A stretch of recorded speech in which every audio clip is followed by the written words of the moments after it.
The utterance emerged with the precision of a munition, sharpened, rehearsed, and weighted with the gravity of 35 years of congressional dominion.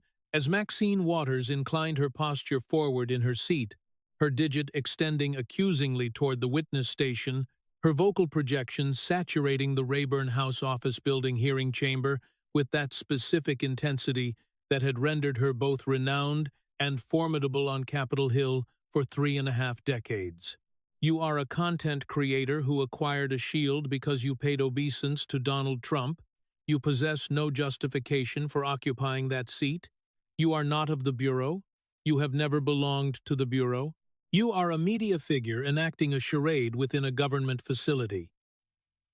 And every American citizen observing this proceeding should be alarmed that the Federal Bureau of Investigation, the most potent law enforcement agency in this nation, employs a talk show host as its deputy director. The audience in the gallery rustled with anticipation, while camera shutters engaged in a rapid, staccato rhythm. Upon the dais, Republican members of the Judiciary Committee exchanged the knowing glances of politicians who realize they are witnessing the genesis of a viral moment, while Democratic members nodded in agreement with Waters, some quite openly. The hearing chamber vibrated with the distinct electricity that invariably accompanies a performance by Maxine Waters, because that is precisely what it was, and everyone understood it, and she remained indifferent to the realization because the performance itself was the objective.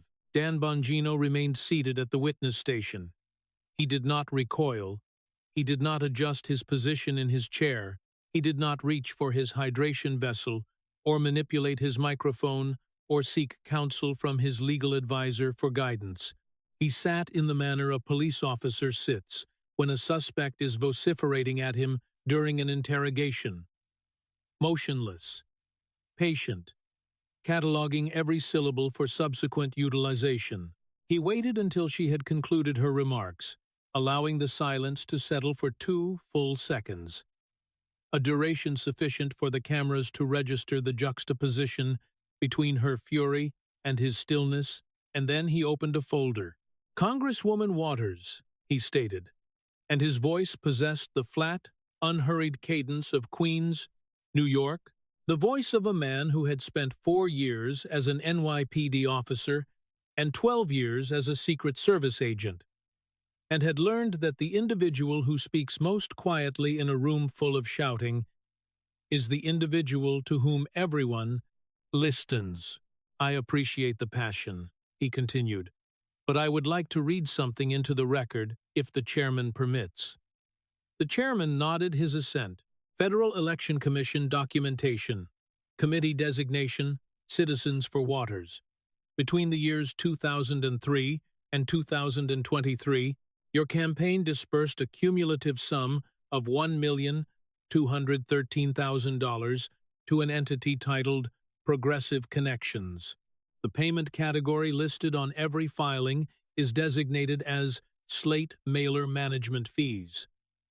And Progressive Connections is a fictitious business name registered to your daughter, Karen Waters. He lifted his gaze from the folder. $1.2 million from your donors transferred to your daughter over the course of 20 years for the production of pamphlets. The atmosphere in the hearing room shifted, not in the dramatic fashion of a courtroom on television with gasps or murmurs or gavel strikes, but rather it changed the way a room changes when someone illuminates a light in a darkened corner, and everyone suddenly perceives what has been situated there all along. There was a shift in attention, a realignment of focus, and the cameras, which had been trained on Waters during her tirade, swiveled to Bongino and remained fixed there. Waters opened her mouth, but nothing emerged. It was the first instance in 35 years of public life. 35 years spent characterizing presidents as discriminatory, demanding impeachments, and informing cabinet members they were unwelcome in dining establishments that Maxine Waters had absolutely nothing to say. The silence endured for 3 seconds, and in the realm of politics, 3 seconds of silence from Maxine Waters is an event of geological significance. To comprehend how this transpired, how the woman who had constructed an empire upon righteous fury found herself rendered mute by a man reading her own financial disclosures, one must return 4 hours prior to that morning, when Maxine Waters still believed she was the prosecutor and Dan Bongino was the defendant. She arrived at the Rayburn building at 7:45 a.m., which was early for her schedule. Waters was not a morning person, she was a performance person, and performances require preparation, including hair, wardrobe, the selection of the correct pair of spectacles that conveys seriousness yet remains fashionable, and the review of talking points that she would not actually utilize because Maxine Waters had never in her life required talking points. She possessed instinct, she possessed volume, and she possessed 35 years of never being challenged by anyone of consequence. Her chief of staff, a meticulous man named Tuan Samuel, had prepared a briefing packet containing Bongino's public statements, clips from his podcast, his 3 unsuccessful congressional campaigns, and a summary of his appointment as FBI Deputy Director by Kash Patel. The packet was organized around a singular theme. Bongino is a podcaster who has no business operating the FBI. Emphasize the credentials, Samuel advised, strictly and repeatedly. Podcaster, talk show host, not FBI, and the media will propagate it by this afternoon, ensuring every news ticker in the country will read, Waters confronts unqualified FBI Deputy Director, and that constitutes the victory. Waters flipped through the packet without reading it closely. She did not need to, as she had been engaged in this activity since before Tuan Samuel was born. And she understood how congressional hearings functioned. You select a line of attack. You deliver it with maximum volume. The cameras capture the moment, and the news cycle handles the remainder. The substance did not matter. The clip was what mattered. He is a podcaster, she said. End of story. What Waters did not know, because she had not read the briefing packet closely enough, and because her staff had not researched Bongino's career beyond the podcast, and because 35 years of never being challenged had rendered her incurious about the people she attacked, was that Dan Bongino had been a police officer in one of the most violent neighborhoods in America before she had ever heard his name. She did not know about the 75th Precinct in East New York, Brooklyn. She did not know about the Financial Fraud Task Force. She did not know about the Department of Justice Award.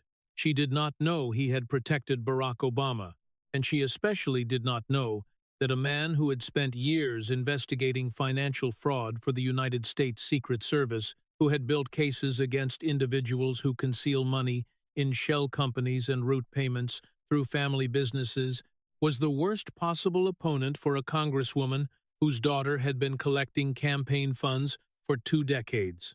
3 miles away, in a secure office at FBI headquarters on Pennsylvania Avenue, Bongino sat with his general counsel, a career DOJ attorney named Marcus Webb, and 2 analysts who had spent the previous week constructing what Bongino referred to in the blunt language of a Queen's cop as the receipt folder. She is going to label you a podcaster, Webb stated. That is her only strategy. She does not know your background. Her staff assumes you are a TV personality who received a political appointment. Good, Bongino replied. Let her proceed. What is your plan when she targets your credentials? Webb asked. Precinct 75. Financial Fraud Task Force. Presidential Protection Division. Obama. I will lay it all out flat. No drama. As if I am reading a resume at a job interview. The contrast will perform the work. She is screaming, I am reading facts. Then Bongino opened a laptop. On the screen was a spreadsheet detailing 20 years of Federal Election Commission filings organized chronologically. Citizens for Waters. Progressive Connections. Karen Waters.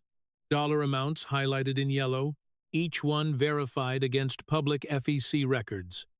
Then I read her the receipts. Webb studied the spreadsheet. 1.2 million over 20 years for pamphlets. Bongino said, slate mailers. She is the only federal politician in America who utilizes them. The only one, and the person running the operation, is her daughter. Her donors, people in South Central, Inglewood, Compton, some of the poorest zip codes in California, give her money to fight for them, and she sends it to her child. He closed the laptop. She has built a 35-year brand as the voice of the poor, and I am going to demonstrate that she has been using the poor as a business model, not with opinions, not with insults, but with FEC filings, public records, numbers that anyone with an internet connection can verify. Webb nodded slowly. She will play the race card. She always does.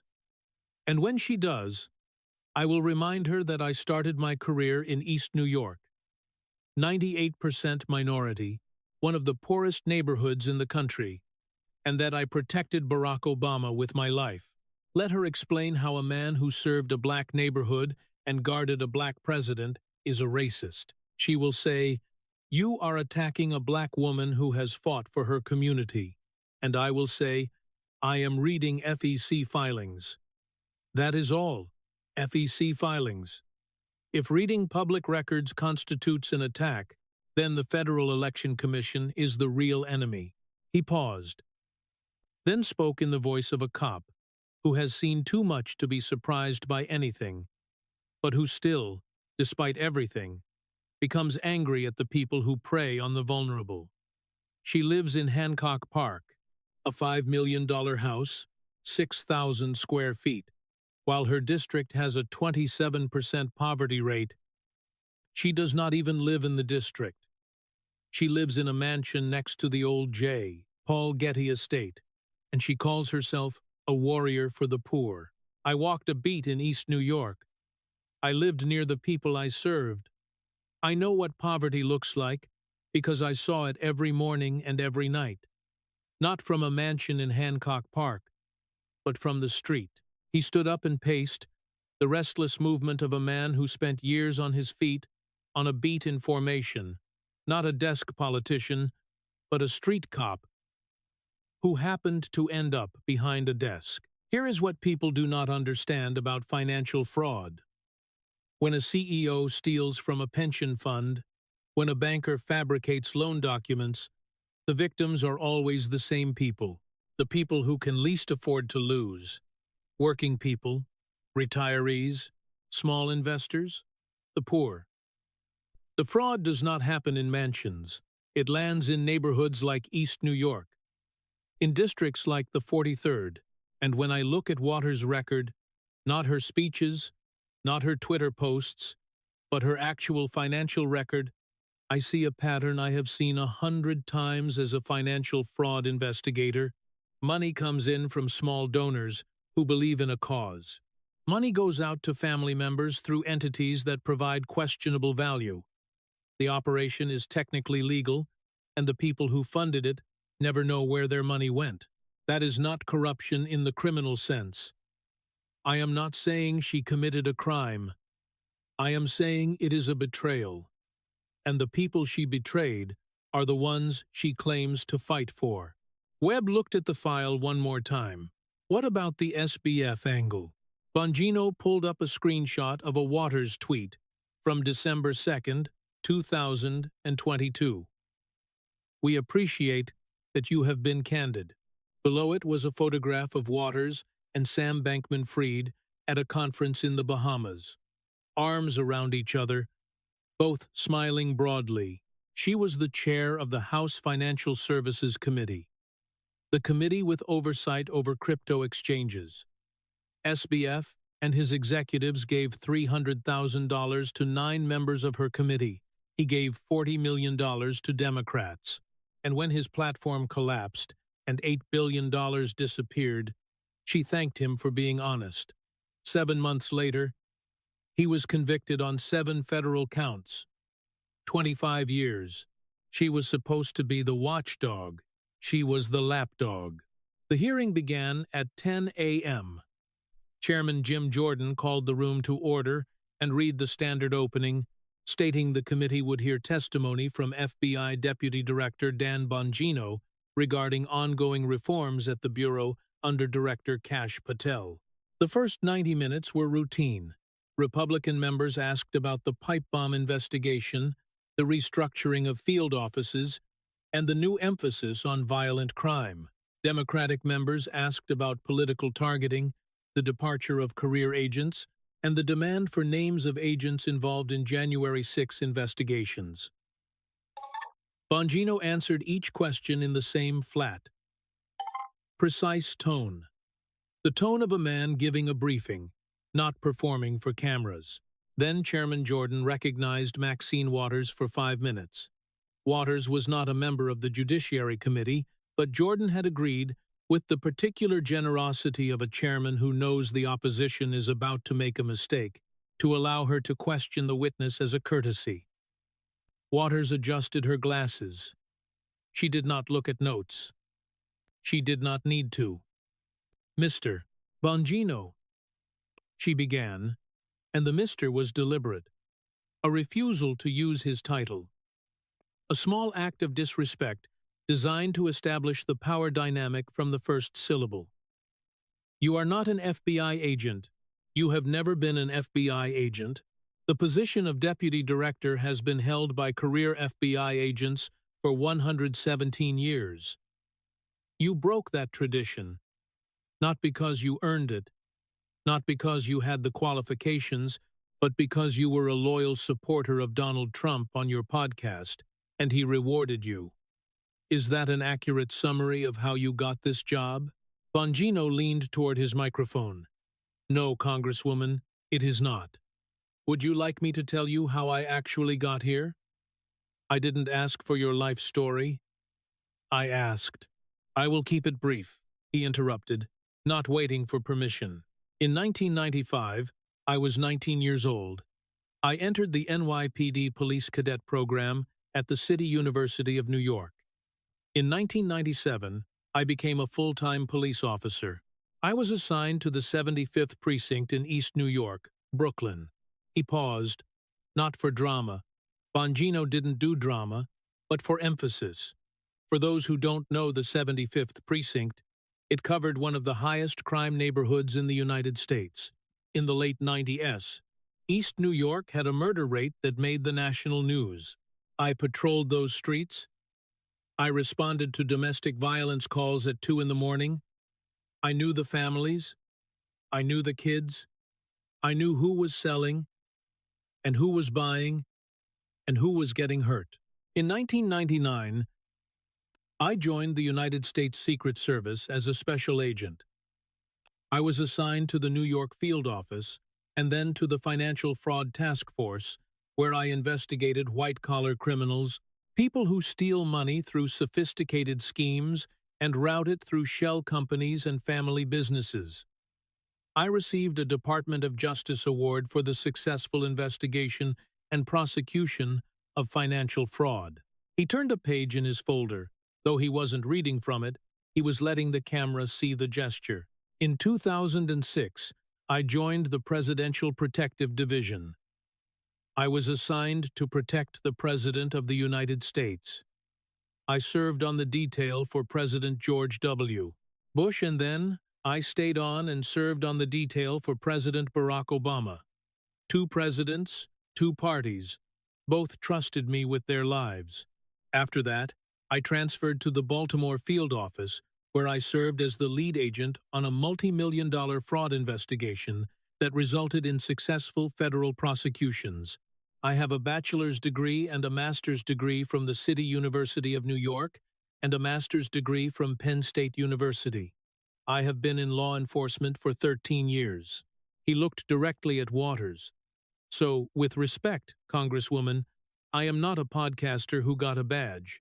I am a law enforcement officer who had a podcast. I gave up a show that reached 20 million people a month to take a government salary. What podcaster does that?" The hearing room recalibrated. Waters' staff, watching from a row behind the dais, sensed the shift, the almost imperceptible change in the room's attention that occurs when a witness stops being a target and starts being a threat. Samuel texted Waters' press secretary. He came prepared. She needs to pivot. Waters didn't pivot. She had spent 35 years not pivoting. Pivoting was for politicians who were afraid, and Maxine Waters was not afraid. Mr. Bongino, your resume doesn't change the fact that you and Kash Patel are weaponizing the FBI for Donald Trump's personal. Congresswoman, since you have raised the subject of weaponizing public trust for personal benefit, I would like to enter something into the record. The phrase, public trust for personal benefit, landed like a door opening onto a room. Waters didn't want anyone to see. She heard it. The gallery heard it. The cameras heard it. Bongino opened his folder. Federal Election Commission filings, Committee Citizens for Waters. Payee Progressive Connect Company. Registered to your daughter, Karen Waters. Payments, Slate mailer management fees, total between 2003 and 2023, $1,213,000. He read the numbers the way a cop reads a booking sheet. Flat, clinical, letting the facts do the work. In the 2020 election cycle alone, your campaign paid your daughter $250,000. In the 2022 cycle, $192,300. In 2021, not even an election year, $74,000. Congresswoman, slate mailing is an uncommon practice in federal elections.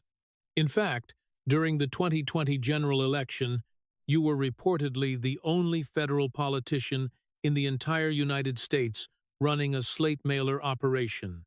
The only one, and the person managing it was your daughter. He set down the folder. Your campaign donors, many of them from one of the poorest congressional districts in California, gave you money to fight for them, and your campaign gave over $1 million of that money to your daughter for pamphlets. Now, I wouldn't normally bring this up in a hearing about FBI operations, but you have accused me of abusing public trust. So let me ask. When Citizens for Responsibility and Ethics in Washington, not a Republican organization, not a conservative think tank, but a liberal watchdog group, named you one of the most corrupt members of Congress 4 times, in 2005, 2006, 2009, and 2011. Was that weaponization too? Waters' hand hit the desk. This is a distraction. This is an attack on a black woman who has fought for her community for 35 years. You come in here with your Congresswoman. I am not attacking anyone. I am reading FEC filings. These are public records. Anyone in this room can look them up on the Federal Election Commission's website tonight. Your donors gave you money? Your campaign gave $1.2 million of that money to your daughter? Those are facts. If you would like to explain why your daughter was the only person in America running a slate mailer operation for a federal campaign, I am genuinely interested in the answer. Waters did not provide the answer. She stared at Bongino with the look of a woman who has been in 1,000 fights, but has never in any of them been hit with her own financial disclosures. Bongino continued, the tone didn't change. It never changed. That was the weapon.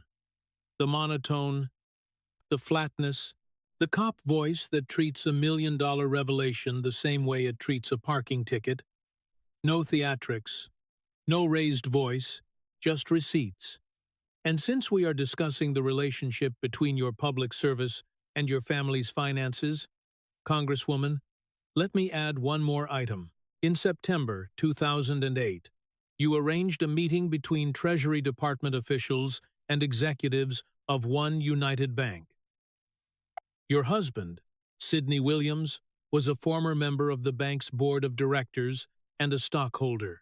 The bank had invested heavily in Fannie Mae and Freddie Mac, and was on the verge of collapse. One, United received $12 million in TARP bailout funds, $12 million in taxpayer money, and if the bank had not received that money, I am quoting the Ethics Committee's own report, your husband's investment would have been worthless. The House Ethics Committee charged you with 3 violations of the Code of Official Conduct. 3. You told the committee you had recused yourself, but your Chief of Staff, Mikhail Moore, your grandson, continued to advocate for One United on your behalf. The committee cleared you. Your grandson received a letter of reproval instead. He paused just long enough. Congresswoman, I investigated financial fraud for the United States Secret Service. I built cases against people who use intermediaries to avoid accountability. The pattern is always the same. The principal claims they didn't know, the subordinate takes the blame, and the money stays in the family. I am not questioning the committee's decision. I am inviting the American people to draw their own conclusions. Waters erupted. I was cleared unanimously, 10-0. The committee found I did nothing wrong.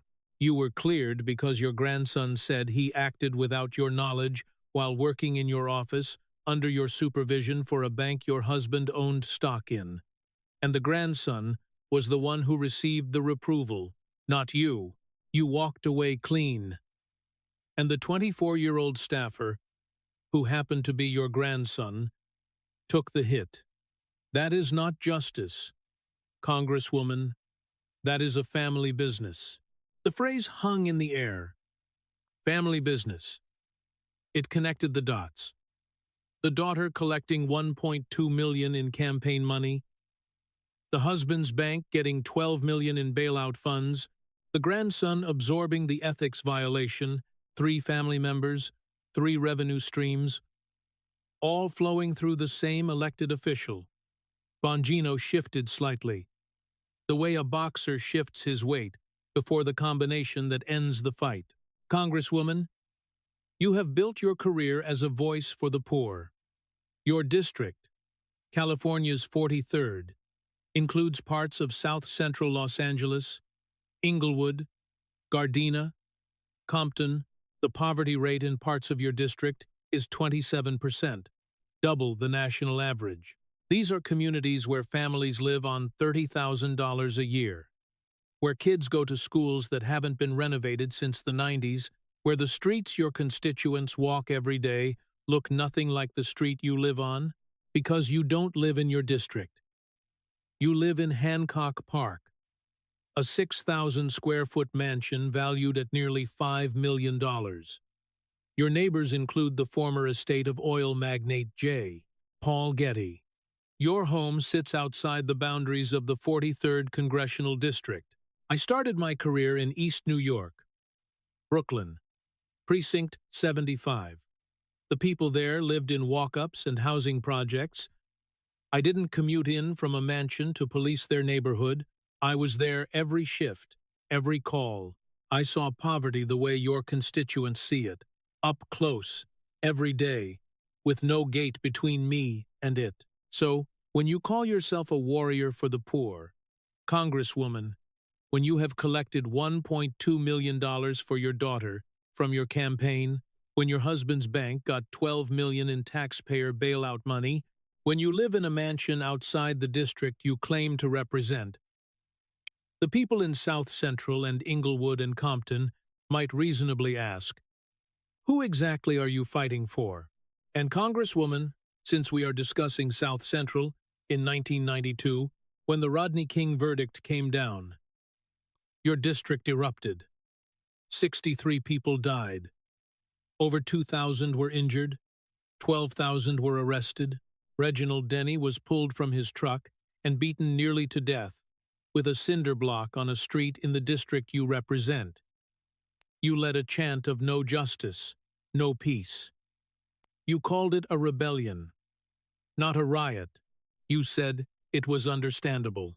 That was 33 years ago. The poverty rate in your district hasn't meaningfully changed since then. South Central still bears the scars, and somewhere between 1,992 and today, you moved to a $5 million mansion in Hancock Park, a few miles and an entire world away from the people whose rebellion you championed. Waters had been building toward an explosion for 3 minutes. It arrived now. This man, this administration, is destroying democracy. They are locking up journalists. They are weaponizing every agency in this government. They are targeting black leaders. And you sit there in a chair that doesn't belong to you, reading opposition research about my family while this country burns. Bongino waited. He had learned in the NYPD that when someone is shouting, the worst thing you can do is shout back. You wait. You let the shouting echo off the walls. And then you speak quietly, because quiet after shouting is the loudest sound in the world. Congresswoman, you have raised the subject of threats to democracy. I would like to discuss your own record on that topic. He opened to a tabbed section of his folder. June 23, 2018. Los Angeles. You made the following statement, and I am quoting from video. If you see anybody from that cabinet in a restaurant, in a department store, at a gasoline station, you get out and you create a crowd and you push back on them and you tell them they are not welcome anymore, anywhere. Senate Minority Leader Chuck Schumer, a Democrat, Congresswoman, not a Republican, responded the following day, quote, "No one should call for the harassment of political opponents. That is not right. That is not American." Your own party's leader in the Senate said, "What you did was un-American, not my words, his." He turned a page. April 17, 2021. Brooklyn Center, Minnesota. The Derek Chauvin trial was days from verdict. Tensions were at a breaking point. George Floyd's family was waiting for justice, and you traveled to Minnesota and told a crowd of protesters, quote, "We have got to stay on the street, and we have got to get more confrontational. We have got to make sure that they know that we mean business." The judge presiding over the Chauvin trial, Judge Peter Cahill, made the following statement from the bench. "I wish elected officials would stop talking about this case, especially in a manner that is disrespectful to the rule of law and to the judicial branch." He called the behavior by elected officials abhorrent, and he told the defense, and I quote, "Congresswoman Waters may have given you something on appeal that may result in this whole trial being overturned." Bongino set down the folder. George Floyd's family wanted justice. A jury was deliberating, and a sitting member of Congress flew to Minnesota and told a crowd to get more confrontational, a statement so inflammatory that the presiding judge said it could have resulted in the entire trial being thrown out. Not because you cared about justice, but because you wanted a camera moment, the Republican minority moved to censure you. Democrats voted it down 216 to 210 along party lines. Not because your comments were acceptable, even the judge called them abhorrent, but because your party couldn't afford the political cost. Waters was breathing hard. Her hands were flat on the desk. Her staff watching from behind the dais had stopped texting. Bongino spoke one more time. The voice hadn't changed, hadn't risen, hadn't wavered. "And one more thing. Congresswoman, since you have spent this hearing lecturing me about corruption and abuse of power, in November 2022, Sam Bankman-Fried presided over the collapse of FTX. $8 billion in customer funds vanished, pensioners, small investors, working families, people who trusted a platform that FTX's celebrity endorsements told them was safe. Gone. You were the chair of the House Financial Services Committee, the committee with direct oversight over exactly this kind of fraud, and here is what you said on Twitter on December 2, 2022, 3 weeks after $8 billion disappeared. We appreciate that you have been candid in your discussions about what happened at FTX. Candid. The man who stole $8 billion was candid. You thanked him. Sam Bankman-Fried and FTX executives donated over $40 million to Democratic candidates and groups during the 2022 cycle. $300,000 went directly to 9 members of the House Financial Services Committee. Your committee. There are photographs of you and Bankman-Fried at an FTX conference in the Bahamas. Arms around each other, smiling. 7 months after you called him candid, he was convicted on 7 federal charges, including wire fraud, conspiracy, and money laundering. He is serving 25 years in federal prison. You called a man who stole $8 billion candid, and then you came to this hearing and called me a threat to justice. Congresswoman, I investigated financial criminals for the United States Secret Service. I know what fraud looks like. I know how it operates. I know the pattern, the scheme, the cover, the enablers who look the other way because the money is flowing in the right direction. And I know what it looks like when the people who are supposed to hold criminals accountable are too compromised to do their jobs. The hearing room was still. The kind of still that happens when a large number of people simultaneously realize they are witnessing something that will be discussed for a long time. Chairman Jordan sat with his hands folded, making no move to intervene.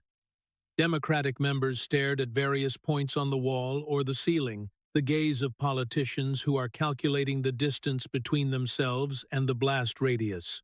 Bongino looked at Waters one last time. Let me summarize the record. Congresswoman, since you asked about my qualifications to sit in this chair, between 2003 and 2023, your campaign paid your daughter $1.2 million for pamphlets. Your husband's bank received $12 million in taxpayer bailout funds after you arranged a meeting with Treasury. You were charged with 3 ethics violations. Your grandson took the reproval. A liberal watchdog group named you one of the most corrupt members of Congress 4 separate times. You live in a $5 million mansion outside the district you represent, a district where the poverty rate is 27%. You told Americans to harass cabinet members in restaurants. Your own party leader called it un-American. You told protesters to get more confrontational during a murder trial. The judge called your behavior abhorrent and said you nearly caused a mistrial. And you called a man who stole $8 billion candid 3 weeks after the money disappeared and 7 months before he was convicted on 7 counts of federal fraud. I started my career walking a beat in East New York, Brooklyn, Precinct 75. The people there didn't live in mansions. They didn't have daughters collecting million-dollar campaign contracts. They didn't get bailouts when their investments went bad. They were the people you claim to represent from a $5 million house in Hancock Park. You have spent 35 years building a brand as a champion of the poor. But the poor in your district are still poor. The poverty rate is still 27%.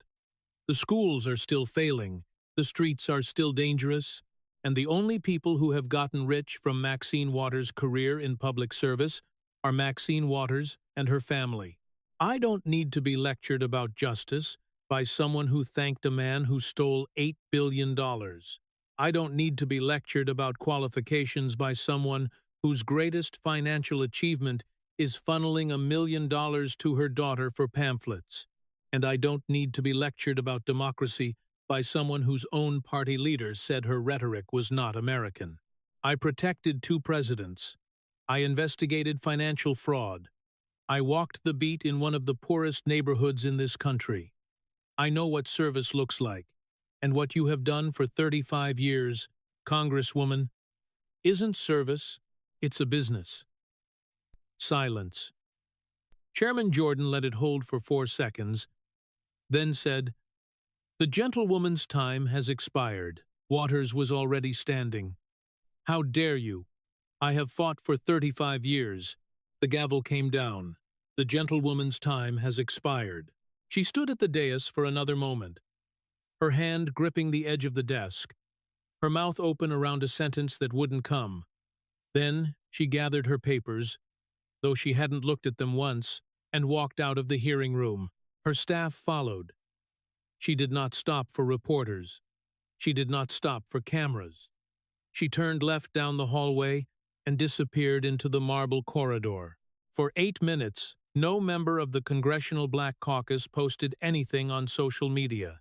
In an institution where political communication is measured in seconds, 8 minutes of silence is an event without precedent. The clip traveled the way all congressional hearing clips travel in the modern age, not as a single piece of footage but as a series of fragments, each one optimized for a different audience and a different platform. The first fragment was the FEC filing, reading 37 seconds, Bongino's flat voice reading the numbers, $1,213,000, Progressive Connections, Karen Waters, pamphlets. It hit 15 million views by dinner time. Someone on X overlaid the numbers on a split screen with images of South Central Los Angeles, boarded storefronts, potholed streets, a homeless encampment 3 blocks from a school. The split screen went viral independently of the original clip. The second fragment was the credentials reversal, 24 seconds. I walked a beat in East New York, Precinct 75. The people there didn't live in mansions. Someone found Bongino's old NYPD precinct photo from 1998. A kid in a blue uniform with a crew cut standing outside the 75th Precinct Station House on Sutter Avenue. The photo was shared alongside a satellite image of Waters' Hancock Park mansion. No commentary needed. The third was the SBF moment, 19 seconds. You called a man who stole $8 billion candid. Someone dug up Waters' original tweet and placed it next to Bankman-Fried's mugshot and his 25-year sentence. The juxtaposition was devastating. Candid became a hashtag. The fourth, the one that did the most damage, was the closing, the full summary. Every item in sequence. Daughter 1.2 million, husband's bank 12 million, ethics violations 3, crew most corrupt 4 times, mansion 5 million outside the district. Get more confrontational. Judge said, abhorrent. SBF candid, then convicted. 2 minutes and 14 seconds. It was shared 41 million times in 48 hours. Waters held a press conference 3 hours after the hearing. She stood in the Rayburn Building hallway, flanked by 5 members of the Congressional Black Caucus, and delivered a statement that had been revised 4 times in the interim. What you witnessed today, she said, was a targeted attack on a black woman who has spent 35 years fighting for her community. Dan Bongino is a political operative installed by Donald Trump to weaponize the FBI against black leaders and progressive voices. His performance today was not oversight. It was character assassination, and I will not be silenced. The statement was factually precise in the way that political statements often are when the underlying facts are indefensible. It addressed the characterization of the attack without addressing the content. Waters called it racist. She called it weaponized. She called it character assassination. But she didn't address the $1.2 million. She didn't address One United. She didn't address the mansion. She didn't address Candid. And by the time the press conference aired, 30 million people had already watched Bongino read the FEC filings, which meant that 30 million people noticed what she didn't say. The racist attack narrative encountered an immediate structural problem. Bongino had started his career in East New York, a neighborhood that was 98% black and Hispanic, and had protected Barack Obama. He hadn't mentioned race once during the hearing. He had mentioned FEC filings, ethics committee reports, Judge Cahill's statements, and Chuck Schumer's quote. Every source he cited was either a government document or a Democrat. The race card, which had protected Waters for 35 years, didn't work against a man who had served a black neighborhood, guarded a black president, and quoted a Democratic Senate leader. The most unexpected reaction came from Waters' own constituents, not from political operatives or media figures, but from the people who lived in the 43rd Congressional District, the people whose donations had funded the payments to Karen Waters. A woman who ran a laundromat in Inglewood posted a video that was viewed 9 million times. She was standing in her shop, still wearing her work apron, and she spoke directly to the camera. "I've donated to Maxine Waters 3 times, $50 each time. I thought it was going to help the community, literacy programs, job training, something. You're telling me my $50 went to her daughter for pamphlets? $1.2 million for pamphlets? I press shirts for $8 an hour? Do you know how many shirts that is?" A retired teacher from Compton wrote a letter to the Los Angeles Times that was published 3 days later. "I've lived in this district for 41 years. The poverty rate when Maxine Waters took office was high. It's still high. The schools were struggling then. They're struggling now. She's been our representative for 35 years. And the only thing that's changed is the value of her house, which isn't even in our district. I'm not angry at the FBI man. I'm angry at myself for not asking these questions sooner." A pastor from South Central, a man who had endorsed Waters in every election since 1996, gave an interview to a local news station and said something that was shorter and more devastating than anything said in the hearing room. $1.2 million is 24,000 textbooks. It's 600 scholarships for kids in our community. It went to pamphlets for her daughter. I need to pray on that. The math became its own viral moment. 24,000 textbooks, 600 scholarships, 1,200 laptops. That's what $1.2 million buys in a community with a 27% poverty rate. The contrast between the number and the purpose, pamphlets versus textbooks, Karen Waters versus the children of the 43rd District, was the kind of simple arithmetic that no amount of political spin could obscure. Crew, the liberal watchdog group that had named Waters one of the most corrupt members of Congress 4 times, issued a statement confirming their prior reports. Our findings from 2005 through 2011 regarding Representative Waters' financial relationships with family members through campaign and official activities remain part of the public record. The pattern documented in those reports is consistent with the FEC filings cited during today's hearing. The FTX candid clip became a case study in a different kind of failure. Waters had called Bankman-Fried candid on December 2, 2022, 3 weeks after $8 billion in customer funds disappeared. She had done so publicly on Twitter as the chair of the committee responsible for financial oversight. When someone assembled a timeline November 11th, FTX collapse, $8 billion gone. December 2nd, Waters calls SBF candid. December 12th, SBF arrested in Bahamas. March 2024, SBF convicted on 7 counts. November 2024, SBF sentenced to 25 years. The timeline told a story that required no commentary. The person responsible for oversight thanked the person responsible for the crime. The deeper damage wasn't about any single dollar amount or any single statement.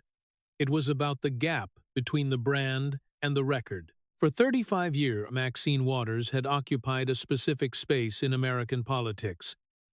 The fearless black congresswoman who speaks truth to power, who calls out racism, who fights for the poor, who demands accountability from the powerful.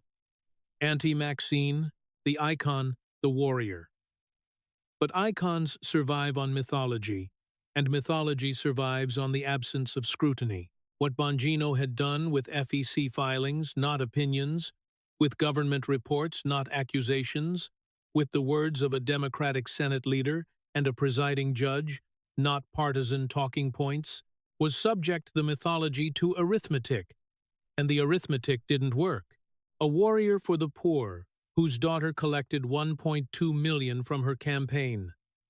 A champion of accountability, whose grandson absorbed her ethics violation. A voice of justice, who thanked a man who stole $8 billion. A representative of the people who lives in a $5 million mansion outside the district she represents. A critic of incitement, who told crowds to get more confrontational. Earning a rebuke from a judge, who called her behavior abhorrent. A defender of norms, whose own party leader called her rhetoric not American. Bongino didn't call her a criminal. He didn't call her corrupt. He didn't call her a racist, which would have been absurd, and he knew it. He called her something more precise and more damaging, something that connected all the dots. The daughter, the husband, the grandson, the mansion, the donors, the poverty rate, into a single devastating image. He painted the picture of a woman who built a career on the suffering of the poor. While her family extracted millions from the system her career was supposed to reform.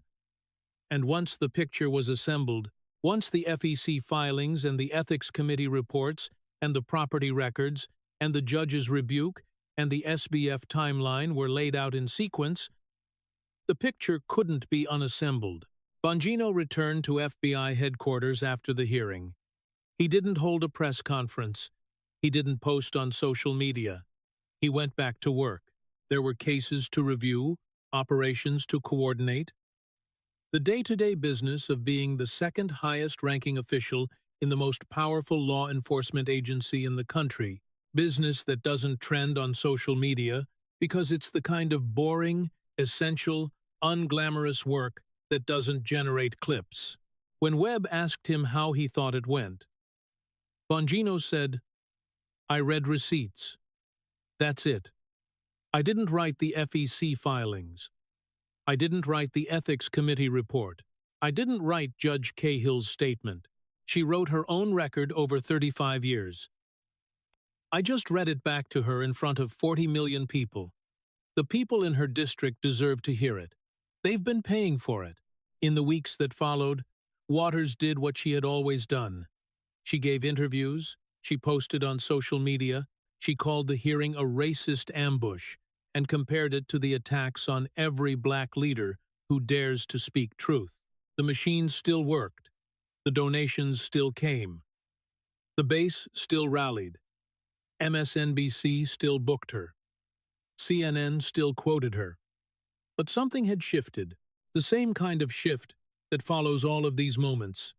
Not a collapse, but a crack.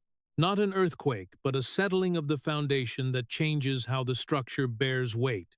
The crack was in the pause, the moment of hesitation, when a donor considers writing a check and remembers the $1.2 million.